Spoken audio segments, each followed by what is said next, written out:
Bonjour messieurs, dames, c'est l'instant café.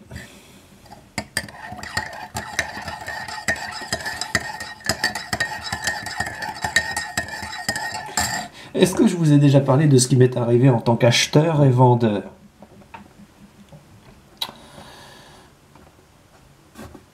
Je suis... Comment appeler ça? Philanthrope. Et dans ma philanthropie, je suis aussi légèrement collectionneur. Ne le dites à personne, mais il m'arrive d'aimer et d'acheter des livres. Des montres, bien ceci ou bien cela.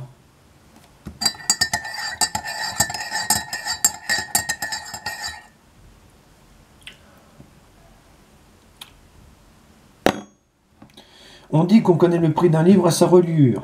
Je réponds que c'est beaucoup plus compliqué que ça et que ça dépend du livre.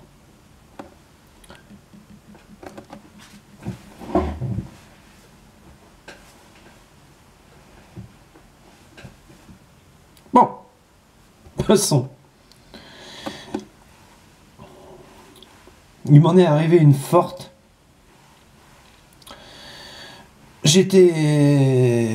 On va appeler ça le bureau. J'étais au bureau bien pépère, puis tout d'un coup il y a une secrétaire qui se pointe avec un livre rare de Jules Verne. Ce livre, c'était le Château des Carpates. Ça fait un bout de temps que je galopais après dans cette édition-là. Édition Hachette à la feuille d'arcante. Bon. Je regarde le truc, et puis... ce que je fais comme d'habitude, parce que tout est une question de business. Il faut savoir que l'objet, il faut l'entreposer.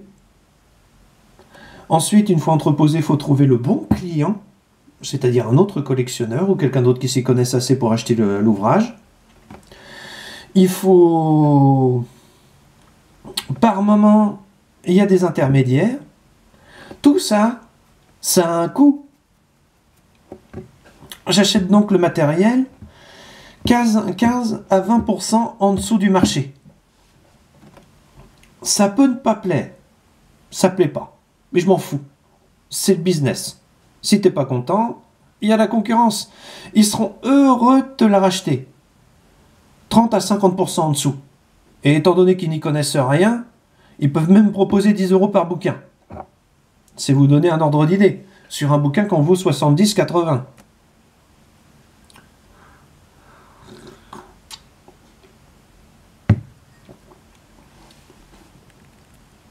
Moi, j'arrive là-dessus, elle me regarde et elle me fait « Oui, voilà, j'ai des gros problèmes financiers, patati, patata. » Puis moi, j'étais là, je suis vraiment désolé pour elle, je vais essayer de l'aider comme je peux, mais je vais acheter ce bouquin au mieux. Et comment dire, je lui propose 20% en dessous de sa valeur. Puis j'étais là, c'est dégueulasse de faire ça. Alors du coup, j'ai réduit ma marge à 10. C'est con, mais je pouvais me permettre, parce que j'allais le collectionner pour moi, quoi. Et comment dire, elle était là, oui, mais c'est bien en deçà de ce que j'espérais. Puis je l'ai regardé, puis je lui ai dit, vous espériez combien? Puis elle me répond 100 €. Puis j'étais là, je suis vraiment désolé pour vous, mais je peux rien faire. Bon, je la regarde partir sur son parking dépité. Puis tout d'un coup, je me mets à lui courir après pour lui faire une autre offre. J'ai donc descendu les 4 étages, foncé sur le parking en espérant qu'elle soit pas partie, et au moment où elle a ouvert son coffre, j'ai vu ce qu'il y avait dedans.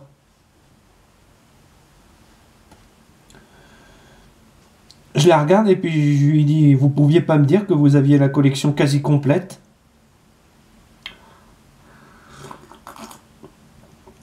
Puis elle était là, ça change quoi? J'étais là, tout ça change.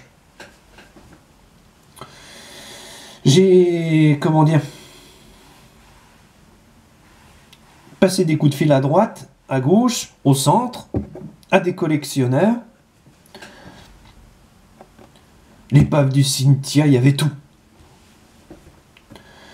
Et j'étais là, je me suis dit, là ça fleure bon la bonne affaire, mais on va pas être trop dégueulasse, on va lui proposer un prix correct.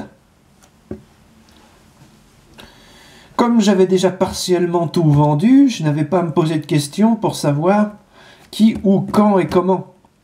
Donc j'avais déjà des clients. Le problème c'était combien les clients allaient mettre dedans.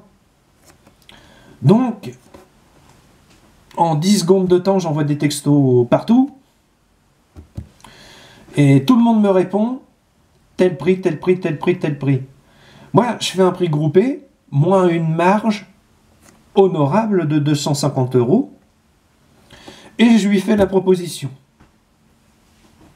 Oh nom de Dieu. Un peu plus, elle me tombait dans les pommes. Mais entendons-nous bien.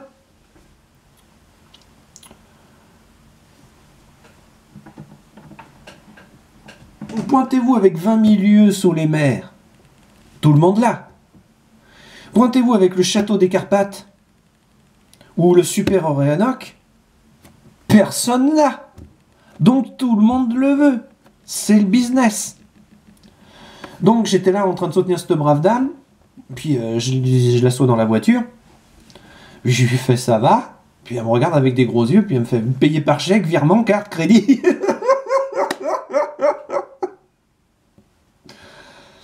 Elle était repartie en plein. Moi, j'étais content comme un pape de mon coup.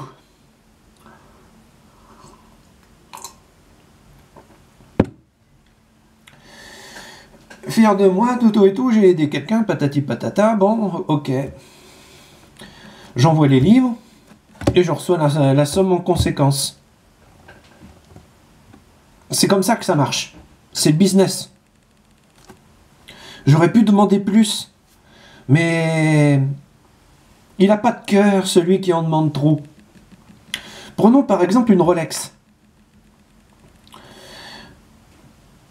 C'est un investissement, c'est de l'or au poignet, on est d'accord. Mais par moment, l'investissement peut vous aider. Si vous perdez gros au casino, la Rolex peut vous permettre de faire la différence dans un magasin qui reprend les montres.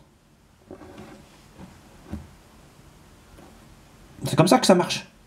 Eh bien, un livre de Jules Verne, c'est la même chose. Quand c'est pas une copie ou une contrefaçon ou autre chose, ça prend de la valeur.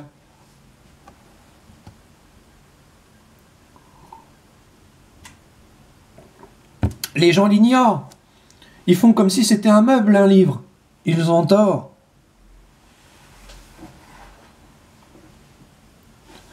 Le plus beau livre que j'ai, que j'ai vu en Jules Verne, il n'y a pas que Jules Verne, hein, il y avait aussi un Tom Sawyer. Il était tout en anglais. Quand je suis arrivé dans dans la maison, c'était suite à un déménagement. Je vais au grenier, puis je tombe sur un Tom Sawyer tout en anglais, qui datait de la bonne époque en plus. Je le regarde et puis je lui fais, c'est pas ici qu'il faut le vendre. C'est directement ou aux States ou en Angleterre. Mais c'est pas ici qu'il faut le vendre. De là, il me regarde et il me fait, pourquoi? Parce que l'ouvrage que t'as, il vaut 1290 €. Puis il me regarde avec des gros yeux, puis c'est faux, c'est pas possible. Puis, moi j'étais là, je suis désolé de te dire que si. Bon, il m'a dit qu'il avait fait ce qu'il fallait pour le vendre. C'est tout ce que je sais.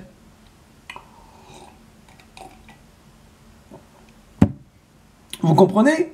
Ça va très vite. Il y a aussi les Bibles mormones. Il y a... Oh la vache, il y a pas mal de livres. Hein.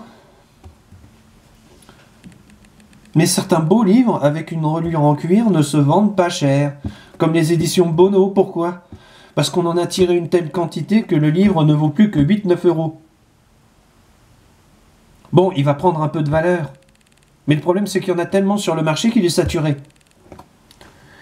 Tandis que les éditions Herzl, c'est une autre chanson. Et ça, les gens ne le savent pas. Ils trouvent un vieux bouquin à moitié pourri dans une cave. Plutôt que de le faire restaurer, ça vaut 250-300 € à restaurer. Ils le balancent. Et ils balancent du même coup de 1500 à 3500 €. Faut le savoir.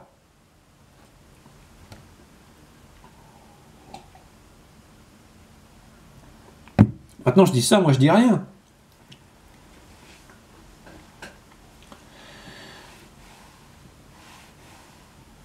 Oui, il n'y a pas que dans les livres, que dans l'informatique que j'excelle le plus.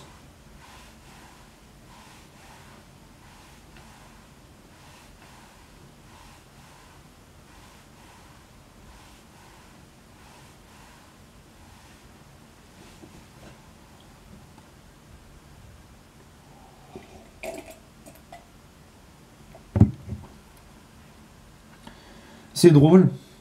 Avec les 250 € que j'avais gagnés pendant cette transaction, je vais me payer une table et des chaises. Pour mon futur appartement.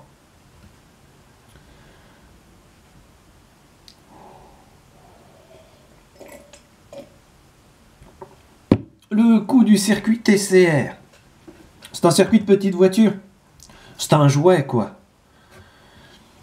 Eh bien, les gens pensent que les jouets ne valent rien. Donc, ils les balancent. Puis, comment dire, j'étais là, moi je me trouve auprès d'une poubelle. Puis, je vois cette merveille qui m'attendait. Boîte d'origine, notice, avec toutes les rails, même plus, et 4 voitures supplémentaires. J'étais là, je regarde à droite, je regarde à gauche, je regarde au centre. Et puis tout d'un coup, il y a la personne qui a acheté le machin. Je me suis dit, là, il y a un problème. J'attends. Puis je vois quelqu'un qui sort. Puis je lui fais, je peux prendre ça? Puis elle me regarde, elle me fait, oui, oui, oui, allez-y, je viens de le jeter. Puis j'étais là. D'accord. Je le prends, je me barre. Je le mets en vente sur eBay. Ou Le Bon Coin. Ou les différents sites qui existent.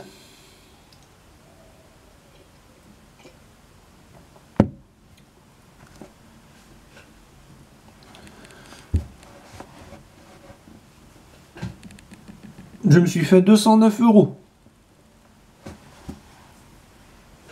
C'était un circuit à 3 niveaux avec des voitures supplémentaires qui valaient une petite fortune chacune. Bon, j'ai pas gagné grand chose, mais j'ai gagné quand même.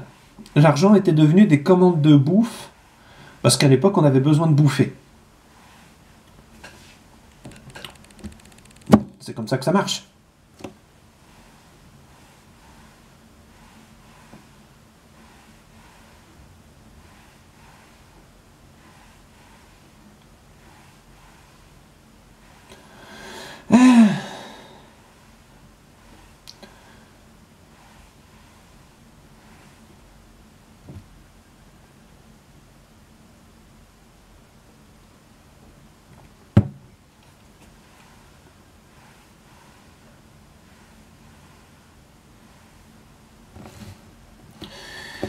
Voilà, c'était l'instant café.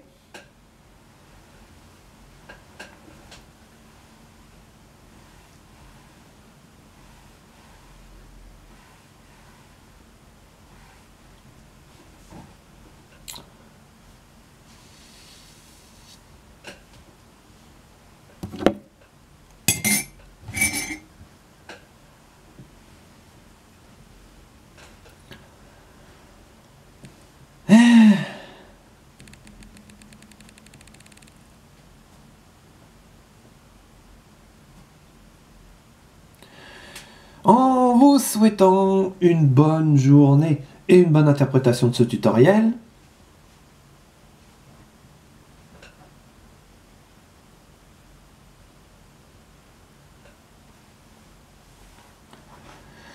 au revoir, messieurs, dames, et un jour, je sais pas quand, je sais pas comment, mais j'aurai, et ça c'est mon but, un Jules Verne de chaque édition qui ait existé.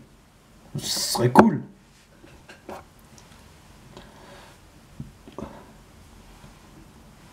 Et je pense que ça prendrait une certaine valeur.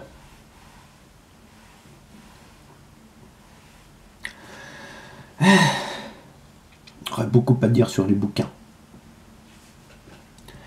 Mais le tout, c'est de les lire. Bon, bref. Bonne journée, messieurs, dames. Et n'oubliez pas, méfiez-vous toujours des contrefaçons. Et méfiez-vous... Eh bien, messieurs, dames, méfiez-vous de mes perverses de cousines. Au revoir.